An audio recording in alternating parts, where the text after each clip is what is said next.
सर्व पत्रकार बंधू आणि भगिनींचं या ठिकाणी स्वागत करतो। आमच्या विनंतीला मान देऊन आपण या पत्रकार परिषदेला उपस्थित राहिलात त्याबद्दल प्रदेश काँग्रेसतर्फे धन्यवाद। आजच्या या पत्रकार परिषदेला माझ्या समवेत काँग्रेस पक्षाचे वरिष्ठ नेते आमदार विकास ठाकरेजी, त्याचबरोबर काँग्रेस पक्षाचे वरिष्ठ उपाध्यक्ष गणेश पाटीलजी आणि उपाध्यक्ष रमेश शेट्टीजी देखील उपस्थित आहेत। अत्यंत गंभीर विषयावरती आज आम्ही आपल्याला संबोधित करणार आहोत।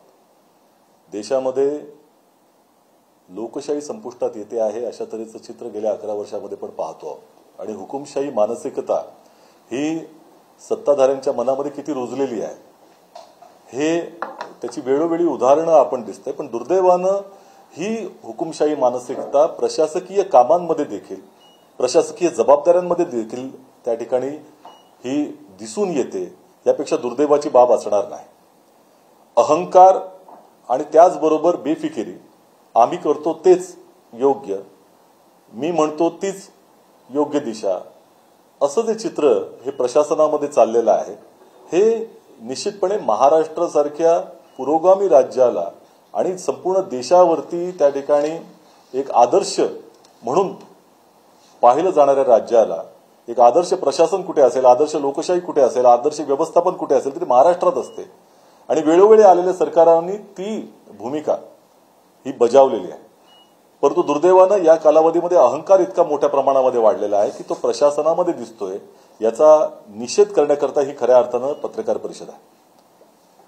आम्हाला आपल्या सगळ्या पत्रकार महोदयांना निश्चितपणे या दृष्टिकोनातून सांगायचं आहे कारण बहुतांश पत्रकारांना देखील याची माहिती आहे की मंत्रालयासमोर नरिमन पॉइंटचा जो परिसर येतो त्या परिसरामध्ये वर्षानुवर्ष ही विविध राजकीय पक्षांची कार्यालय होती। त्यात काँग्रेस पक्ष आहे, त्याचबरोबर राष्ट्रवादी काँग्रेस पक्ष आहे, शिवसेना आहे, भारिप बहुजन महासंघ आहे, शेतकरी कामगार पक्ष आहे, peoples republican party of India Kawade गटाचं देखील तिकडे कार्यालय होतं, republican party of India democratic आणि समाजवादी पक्षाचं अशा अनेक कार्यालये ही मंत्रालयासमोर अनेक वर्ष होती। मेट्रो कॉर्पोरेशननं ज्या वेळेला मेट्रो 3 टप्प्याचं काम सुरू केलं त्यावेळेला तिथल्या स्थानकाच्यासाठी आणि तिथे संपूर्ण त्या कामासाठी त्यांना ती जागा हवी होती आणि त्याकरता आमच्याकडे सातत्यानं त्यांनी विनवण्या केल्या होत्या की आम्हाला ही जागा खाली करून हवी आहे आणि जाणीवपूर्वक या संदर्भामध्ये सगळ्या राजकीय पक्षांना त्यावेळेला माननीय तत्कालीन मुख्यमंत्री देवेंद्र फडणवीस साहेबांनी स्वतः पत्र लिहिलं होतं। हे पत्र देखील मी आपल्या समोर सगळ्या ठिकाणी सांगणार आहोत आणि ही कॉपी आपल्या सगळ्या पत्रकार बंधूंना ही देत आहोत आम्ही। आणि त्यांनी विनंती केली होती की आम्हाला मेट्रोच्या कामासाठी ही तातडीने जागा हवी आहे आणि त्यामुळे आम्ही विनंती करत आहोत सरकारतर्फे मुख्यमंत्री स्वतः की आम्हाला ही जागा मोकळी करून द्यावी। आणि मुंबई मेट्रो रेल कॉर्पोरेशननं देखील त्या संदर्भामध्ये आमच्याकडे सातत्यानं पाठपुरावा केला होता आणि त्याला आम्ही विविध पत्र देखील त्या संदर्भामध्ये दिली होती की गांधी भवन हे आमचं त्या ठिकाणचं कार्यालय जे वर्षानुवर्ष तिथे होतं त्याच्याऐवजी तुम्ही स्थलांतरित आम्हाला करणार आहात तर कुठे करणार आहात। तर त्यांनी आम्हाला आधी ठाकरसी भवन जे बेलावड इस्टेटला जिथं आता राष्ट्रवादी काँग्रेसचं कार्यालय आहे तिथे पाठवलं होतं, परंतु ती जागा आम्हाला त्या ठिकाणी ती संयुक्तिक वाटली नाही। त्यामुळे आम्ही विनंती केली आणि आता जे तन्ना हाऊस आहे तिथं आमचं कार्यालय हे भाडे तत्वावर दिलेलं आहे ज्याचं भाडं आता MMRDA भरते आहे। प्रश्न असा आहे की हे दिल्यानंतर आम्हाला ठोस आश्वासन त्या ठिकाणी दिलं होतं की ती जे जागा ज्या वेळेला हे मेट्रोचं काम पूर्ण होईल त्यावेळेला त्याच्याऐवजी त्याच ठिकाणी काँग्रेस पक्षाला कार्यालयासाठी बांधून जागा देण्यात येईल आणि हे आश्वासनं दिल्यानंतरच आम्ही आमची ती गांधी भवनची जागा सोडली होती। इतरही राजकीय पक्षांनी आपापल्या जागा सोडलेल्या आहेत। परंतु आताचं चित्र आम्हाला आत्ताच जे कळलं ते अत्यंत धक्कादायक आहे। एक माध्यमांच्या मधनं आणि नंतर आम्ही त्याची खात्री केली की ही जागा परस्पर मेट्रो रेल कॉर्पोरेशन MMRCLनं ही RBIला विकून देखील टाकलेली आहे। खऱ्या अर्थानं त्याचे 2 मुद्दे आहेत। एक 3400 कोटी रुपयाला त्यांनी ती जागा विकली अशा तऱ्हेचं त्या ठिकाणी माहिती आम्हाला मिळालेली आहे आणि त्याचे पद्धतीचे कागदपत्र देखील आमच्याकडे आलेले आहेत। त्याचं त्यांनी रजिस्ट्रेशन देखील केलं 5 सप्टेंबरला, आम्हाला अंधारात ठेवून केलेलं आहे।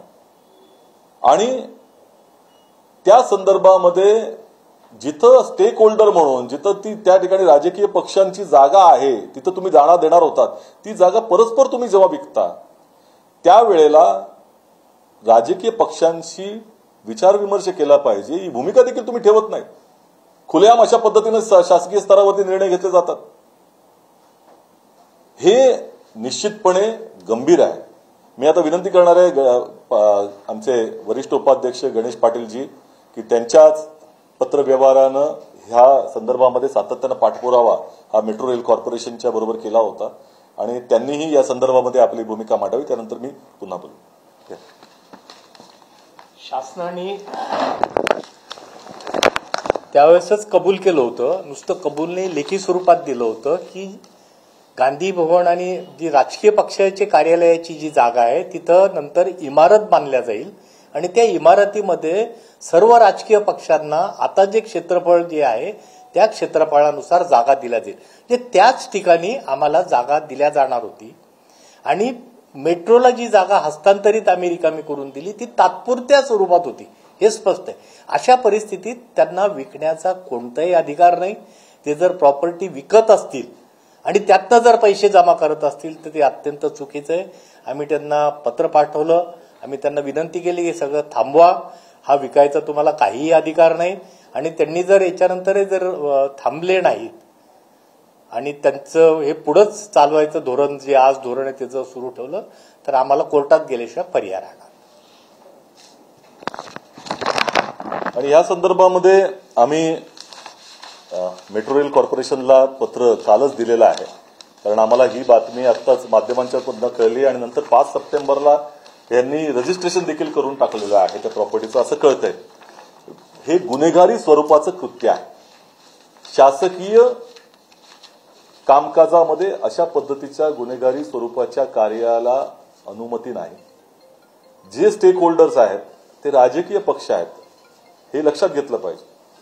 मेट्रो रेल किंवा कुठलेही जमिनीचं अधिग्रहण असेल त्यावेळेला तुम्ही जेव्हा ते आश्वासनं देता त्याची पूर्ती करणं, त्याच पद्धतीनं पूर्ती करणं हे सरकारला क्रमप्राप्त ठरतं. परंतु जर राजकीय पक्षांना दिलेले आश्वासनं जर तुम्ही पूर्ण करू शकणार नसाल, त्यांची फसवणूक जर तिकडे करणार असाल तर सामान्य माणसाची काय अवस्था असणार आहे? सामान्य माणसानं कशा पद्धतीने तुमच्याबरोबर त्या ठिकाणी विश्वास ठेवावा? देश पातळीवरती आता तुम्ही ज्या पद्धतीनं अधिग्रहण करत असतात त्याच्यामध्ये अशाच पद्धतीचा जो एक प्रकारचा हाय हँडेड अप्रोच आहे तो तुम्ही दाखवताय, म्हणूनच लोकांचा विरोध होतोय. आज हे शक्तीपीठ महामार्गाला ज्या पद्धतीनं विरोध केला जातोय त्याचंही कारण तीच आहेत. हा जो अहंकार आलेला आहे तो अहंकार निश्चितपणे या लोकशाहीच्या एकंदर वातावरणाला पोषक नाहीये. हे आम्ही सरळ त्या ठिकाणी मुंबई मेट्रो रेल कॉर्पोरेशनला पत्र लिहिलेलं आहे आणि म्हणाले की हे तुमचं कृत्य आहे त्या क्रिमिनल स्वरूपाचं आहे, गुन्हेगारी स्वरूपाचं आहे.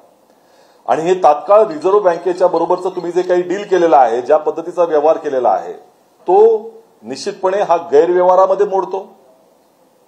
कारण त्या संदर्भामध्ये तुम्ही त्या जागेवरती असणाऱ्या ज्यांचा हक्क आहे त्या हक्काचा विचार केलेला नाही.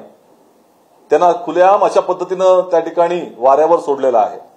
आम्हाला अद्यापही माहिती नाही, आम्हाला कुठल्याही तऱ्हेचं पत्र दिलं गेलेलं नाही की हे जागेमध्ये आता तुमचा जो काही तुम्हाला देणार होतो तिथे काय होणार आहे, अद्याप आम्हाला काही त्या ठिकाणी सांगितलं गेलेलं नाही. आणि त्यामुळे हा व्यवहार तात्काळ सरकारतर्फे थांबवण्यात यावा, कारण सरकार देखील त्याच्यामध्ये राज्य सरकार त्याच्यामध्ये सामील आहे. राज्य सरकारच्या अनुमतीने जे घडतंय. मेट्रो रेल कॉर्पोरेशन राज्य सरकार यांनी मंत्री स्तरावरती सचिव स्तरावरती ज्या ज्या बैठका घेतलेल्या असतील त्याच्यातनं त्या ठिकाणी निर्णय झालेला आहे आणि त्यामुळे शासनच याला जबाबदार आहे. आणि हे जर तुम्ही थांबवलं नाही तर आम्ही निश्चितपणे न्यायालयाचे दरवाजे ठोठावणार आहोत, हा इशारा आम्ही त्या ठिकाणी देत आहोत. दुसरा म्हणजे या व्यवहारामध्ये खऱ्या अर्थानं पाहायचं झालं तर ही 3400 कोटी रुपयाची फिगर आली कशी? कारण इथे काही टेंडर काढलं गेलं नव्हतं. ही शासनाची ज्या पद्धतीची जागा आहे, ही विक्री आहे, यातनं नुकसान जनतेचं झालेलं आहे, लोकांचा पैसा आहे. त्यामुळे जरी सरकारी आणि सरकार स्तरावरती जरी झाला असेल तरी त्याची ही जी काही रक्कम आहे ती रक्कम कमी का करण्यात आली? एस्टिमेटेड कॉस्ट जी होती त्याची ती 52,200 कोटीची होती. तुम्ही 3400 कोटीला ते विकलात. आणि रिझर्व्ह बँकेची फसवणूक तुम्ही केलेली आहे त्याच्यामध्ये. कारण हे पत्र जी आम्हाला दिलेली आहेत, ज्यामध्ये रिझर्व्ह बँकेला हे सांगितलं गेलेलं नाही की यामध्ये आम्ही काय आश्वासन दिली आहेत लोकांना, राजकीय पक्षांना काय आश्वासन दिलेले आहे, त्या आश्वासनांचं उल्लंघन करताय, तिथेही लपवाछपवी चाललेली आहे. तर हे म्हणूनच आम्ही म्हणतोय हे गुन्हेगारी स्वरूपाचं कृत्य आहे आणि यावर आमची अपेक्षा आहे की ज्यांच्या विनंतीला मान देऊन आम्ही तिथनं ती जागा सोडली होती ते देवेंद्र फडणवीस जे आजही मुख्यमंत्री आहेत, त्यांच्याच विभागाच्या माध्यमातून हे सगळं होतंय. त्यामुळे ह्या फसवणुकीचं उत्तरदायित्व हे माननीय मुख्यमंत्र्यांकडे जातं आणि त्यांनीच याच्यावरती तात्काळ ह्या उपाययोजना केल्या पाहिजेत. तात्काळ हे जो काही व्यवहार झालेला आहे हा गैरव्यवहार आहे, त्याला थांबवलं पाहिजे. आणि या संदर्भामध्ये जे स्टेक होल्डर्स आहेत, जे सगळे राजकीय पक्ष आहेत, त्यातला काँग्रेस पक्ष आहे, इतर पक्षांची आम्ही भूमिका मांडत नाही आहोत. काँग्रेस पक्षाबरोबर या संदर्भामध्ये चर्चा झाली नाही, त्याचं उत्तर मुख्यमंत्र्यांनी स्वतः दिलं पाहिजे. मुंबई मेट्रो रेल कॉर्पोरेशनला आम्ही आमच्या पद्धतीचा रिप्लाय दिलेला आहे. या संदर्भात आधी तुम्हाला मेट्रो रेलकडून काही पत्र आलं होतं की आम्ही अशी जागा विकतोय वगैरे? आम्हाला कुठल्याही तऱ्हेची माहिती नाही, आम्हाला अंधारात ठेवलेला आहे. ते सरकारने ठेवलं आहे, मुंबई मेट्रो रेल कॉर्पोरेशनने ठेवलेलं आहे. कारण आमच्याकडे हे जे पत्र आहे हे सरळ सरळ आपल्याकडे मी दाखवतोय. या पत्रामध्ये म्हटलेलं आहे, हे बघा, मुंबई मेट्रो रेल कॉर्पोरेशनचं 27 एप्रिल 2017चं पत्र आहे. हे पत्र मी आपल्याला दाखवतोय, ते आपल्याकडे देणार पण आहे. यामध्ये सरळ सरळ दुसऱ्या क्लॉजमध्ये म्हटलंय की उल्लेखित शासन निर्णयानुसार, आता शासनाचा निर्णय मी सांगेन मी तुम्हाला, मुंबई मेट्रो टप्पा 3 चे कामकाज पूर्ण झाल्यानंतर फ्री प्रेस जर्नल मार्गावरील कुटीरांच्या, जिथे आमचं बॅरॅक होतं, कुटीर म्हणजे बॅरॅक, मूळ जागेत नव्यानं कार्यालयीन इमारतीचे बांधकाम करून स्थलांतरित करण्यात आलेल्या शासकीय व राजकीय पक्षांची कार्यालये पुन्हा विवरणपत्र जे 1 व 2 दर्शवल्याप्रमाणे मुंबई मेट्रो रेल कॉर्पोरेशनद्वारे करण्यात येणार आहे, तिथेच देण्यात येणार आहे. हे मुंबई मेट्रो रेल कॉर्पोरेशनचं पत्र आहे. त्याच्याबद्दलचा शासकीय निर्णय देखील झाला होता. हा शासन निर्णय देखील मी आपल्याला सांगतो 21 ऑक्टोबर 2015चा. आणि याच्यामध्ये या शासन निर्णयामध्ये सरळ सरळ म्हटलेलं आहे, मुंबई मेट्रो टप्पा 3 चे कामकाज पूर्ण झाल्यानंतर फ्री प्रेस जर्नल मार्गावरील कुटीरांच्या मूळ जागेत नव्याने कार्यालयीन इमारतीचे बांधकाम करून या कार्यालयीन इमारतीमध्ये स्थलांतरित करण्यात आलेल्या शासकीय कार्यालय व राजकीय पक्षांच्या कार्यालयांना पुन्हा विवरणपत्र 1 व 2 मध्ये दर्शवल्याप्रमाणे जागेची आखणी, बसण्याची व्यवस्था तसेच कार्यालय हलवणे स्थलांतरीसाठी मुंबई जे मुमप्रवी ह्याला मला वाटतं मुंबई मेट्रो रेल हे असेल विकास प्राधिकरण आणि MMRC यांनी आवश्यक ती कारवाई करावी. म्हणजे हे शासनानं घेतलेला निर्णय आहे. मेट्रो रेलचा आम्हाला पत्र आहे, हे आरबीआय पासून तुम्ही दडवलं का, हा प्रश्न त्या ठिकाणी आहे. रिझर्व्ह बँकेच्या बरोबर तुम्ही आता 5 सप्टेंबरला करार केलेला आहे, पैसेही घेतलेले आहेत त्यांच्याकडनं, आणि जे स्टेक होल्डर आहेत त्यांना न विचारता हा निर्णय घेतला, एवढा मोठा निर्णय, आणि तेही राजकीय पक्ष आहे. ही जी बेफिकिरी जी चालू आहे ही गुन्हेगारी स्वरूपाची आहे. याची जाणीव या सरकारच्या मध्ये बसलेल्या सचिवांना, अधिकाऱ्यांना आहे का, हा मुद्दा त्या ठिकाणी आम्ही उपस्थित करू इच्छितो.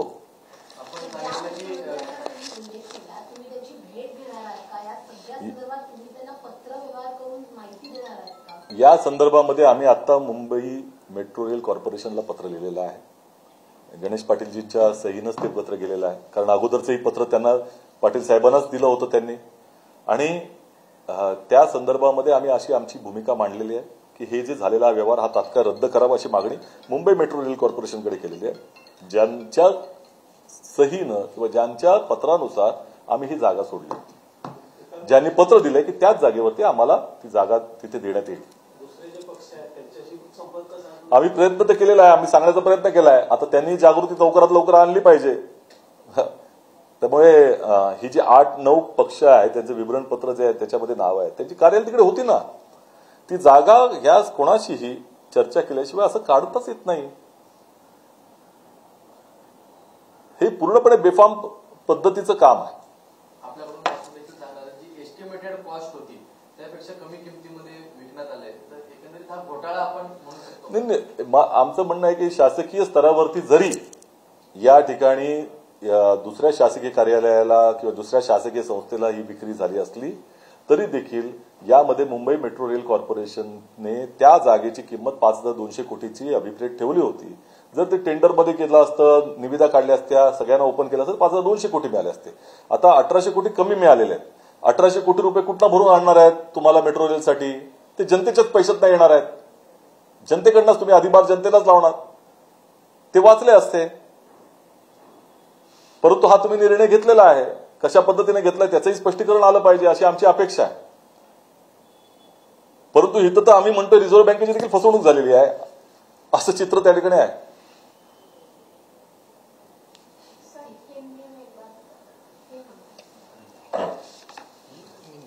नहीं बस देखिए, एक देश में लोकतंत्र खतरे में है, इस बार की चर्चा पिछले 11 सालों से हम करते आ रहे हैं. और तानाशाही, ये सत्ताधारी जो पार्टी है भारतीय जनता पार्टी, इनके रगों रगों में बस चुकी है. और इसका उदाहरण बहुत ही प्रशासकीय स्तर पर भी बेहद ही गंभीर तौर पर नजर आ रहा है. ये बहुत ही बड़ी अफसोस की बात है, ये दुर्भाग्य की बात है कि आज जिस तरह का रवैया प्रशासन से अभिप्रेत है वो भी तानाशाही के मानसिकता में जा चुका है. इससे बुरी बात कोई हो नहीं सकती. और इसका उदाहरण ये है कि जहां सभी पत्रकार बंधु और भगिनी को इसके बारे में जानकारी होगी कि मंत्रालय के सामने बहुत सारे राजनीतिक पार्टियों के कार्यालय थे, जिसमें कांग्रेस पार्टी का भी कार्यालय था जिसको गांधी भवन बोला जाता था और बहुत सालों से वहां स्थापित था, वहां कार्यरत था. और उस कार्यालय को मुंबई मेट्रो का काम वहां होना था. मुंबई मेट्रो कॉरपोरेशन ने बार बार विनती की और मुख्यतः तत्कालीन जो मुख्यमंत्री देवेंद्र फडणवीस जी हैं उनके बाकायदा उनके तरफ से जो पत्र आया है उसमें भी विनती की गई थी कि उनको मेट्रो कॉरपोरेशन के लिए वो जगह चाहिए, इसके लिए आप हमें सहयोग करें और अन्य जगह पे अपने आप को स्थलांतरित करें. आज उस वक्त में हमें एक ठाकरसी भवन करके जो बेलाड स्टेट में जगह है वो जगह दिखाई गई थी. हमने कहा था कि वो संयुक्तिक नहीं है, हमारे लिए तकलीफदेह होगी. तो अन्य जगह उन्होंने कहा कि आप हम लोगों को सुझाव दीजिए. तो उस माध्यम से चर्चा होने के बाद हमने वो जो अभी तन्ना हाउस में जगह है गांधी भवन, उसको नाम हम लोगों ने दिया है, रीगल टॉकीज के बाजू में कुलाबा में, वहां हमने स्थलांतरित करने का निर्णय लिया अपने कार्यालय को. और उस वक्त में हमको आश्वासन दिया गया था, बाकायदा इसके बारे में गवर्नमेंट का जीआर भी निकला था कि जहां हम लोगों की जगह थी गांधी भवन जो मंत्रालय के सामने, वही हमें स्थापित किया जाएगा ये मेट्रो का काम खत्म होने के बाद. और उसके बाद में बाकायदा हमें एक खत लिखा गया था और उसके बारे में मुंबई मेट्रो रेल कॉरपोरेशन ने जिम्मेदारी ली थी कि ये मुंबई मेट्रो का काम होने के बाद वही हम आपको जगह देंगे. और इस आश्वासन के बाद हम लोगों ने वहां जाने का निर्णय लिया. अब उसको लगभग 8 साल बीत चुके हैं. अब मेट्रो रेल का कॉरपोरेशन का काम भी हो चुका है. लेकिन हमें आश्चर्य इस बात का लगा कि हमें प्रसार माध्यमों से ये जानकारी आई और मीडिया में ये बाकायदा छप के आया कि ये जगह जहां स्टेक होल्डर्स पूरी पॉलिटिकल पार्टीज हैं, उनको बिना बताए अंधकार में रखकर ये जगह आरबीआई को बेची गई, रिजर्व बैंक ऑफ इंडिया को दी गई है. बाकायदा 5 सितंबर को इसका व्यवहार भी पूरी तरह पूर्ण हो चुका है और हमें इसके बारे में कोई जानकारी नहीं दी गई, जबकि हम स्टेक होल्डर है उस जगह के, हमारा वहां अधिकार है. तो आज हम ये पूछना चाहते हैं सरकार से कि राजनीतिक पार्टियों का अधिकार अगर छीना जा रहा है तो आम आदमी का क्या होगा. इसलिए जमीन अधिग्रहण या ऐसे अधिग्रहण की जो भी बातें होती हैं इसका विरोध जनता कर रही है. दूसरी ओर ये रिजर्व बैंक ऑफ इंडिया के साथ भी इन्होंने जानबूझकर ये बात छिपाई है. निश्चित तौर पर ये क्रिमिनल एक्ट में आता है, ये आपराधिक मानसिकता दर्शाता है, ऐसी हमारी धारणा है.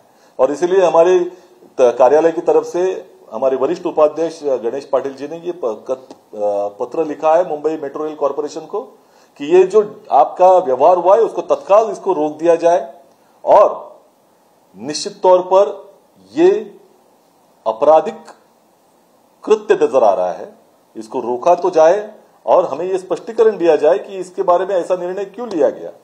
अन्यथा हमें न्यायालय के दरवाजे खटखटाने होंगे. मैं गणेश पाटिल जी भी हिंदी में बोलेंगे इसके बारे में. ये जगह कांग्रेस पार्टी को जो दी गई थी मेट्रो का काम शुरू होने के बाद मेट्रो के काम के लिए ये जगह की आवश्यकता थी और काम पूरा होने के बाद ये जगह पे मेट्रो नई बिल्डिंग बना के फिर पॉलिटिकल पार्टीज को ये जगह वापस करने वाली थी। ये गवर्नमेंट डिसीजन भी था, एक गवर्नमेंट का जो गैजेट है उसमें भी पब्लिश हुआ था और मेट्रो ने भी ये हमको आश्वासन दिया था लिखित स्वरूप से। इस हालत में मेट्रो को जब ये जगह टेम्पररी बेस पे दी है कुछ काम के लिए, तो मेट्रो ये जगह कैसी बेच सकती है दूसरे पार्टी को, ये हमारा सवाल है। और ये जगह हमको चाहिए, हमारी जगह है। ये जो मेट्रो ने जो किया है वो गलत काम किया है। हमने ऑब्जेक्शन तो मेट्रो की तरफ रेज किया है, अगर मेट्रो फिर भी नहीं मानेंगी तो हमको कोर्ट में जाना पड़ेगा। धन्यवाद। मेरा सवाल ये है कि गवर्नमेंट ने जो आपको प्रॉमिस किया था, जो 2015 में आपने कहा कि दिया रहा था, तो कितने टाइम के लिए कहा था कि इतने सालों बाद हम आपको आपकी जगह वापस? देखिए इसमें तो ये टाइम लिमिट तो नहीं कहा था। इन्होंने ये कहा था कि जैसे ही हमारा काम खत्म हो जाता है वो मुंबई मेट्रो कॉर्पोरेशन की जिम्मेदारी होगी कि वही उसी जगह पर हमें कार्यालय की बिल्डिंग बांधकर जगह दी जाए। अच्छा, तो वो मेट्रो कॉर्पोरेशन का वो जीआर में ही मेट्रो कॉर्पोरेशन के ऊपर जिम्मेदारी डाली थी और मेट्रो कॉर्पोरेशन ने हमें बाकायदा पत्र लिखा था और जिसके जो आश्वासन के ऊपर ही हम लोगों ने ये स्थलांतरित होने का निर्णय लिया। उन्होंने कहा है कि वही जगह देंगे और अभी हम लोगों को पता चल रहा है कि वो बेच भी दी गई हमें बिना पूछे। हमें कोई हमारे साथ कोई पत्र व्यवहार नहीं है, हमें कोई जानकारी नहीं दी। जो मीटिंगें हुई हैं उसमें हमको ना बुलाया गया।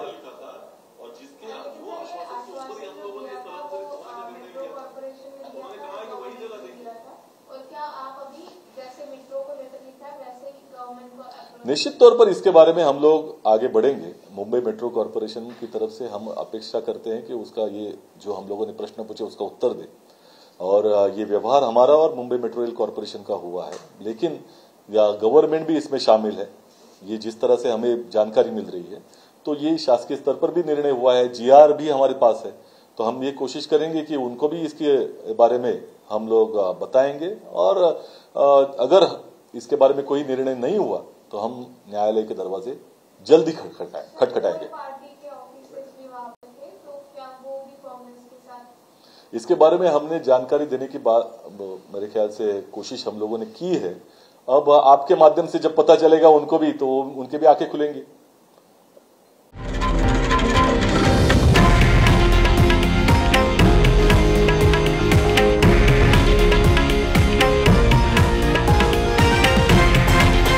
हे आहे देशातील नंबर 1 न्यूज नेटवर्क आणि आपण पाहत आहात TV9 मराठी, एकमेव।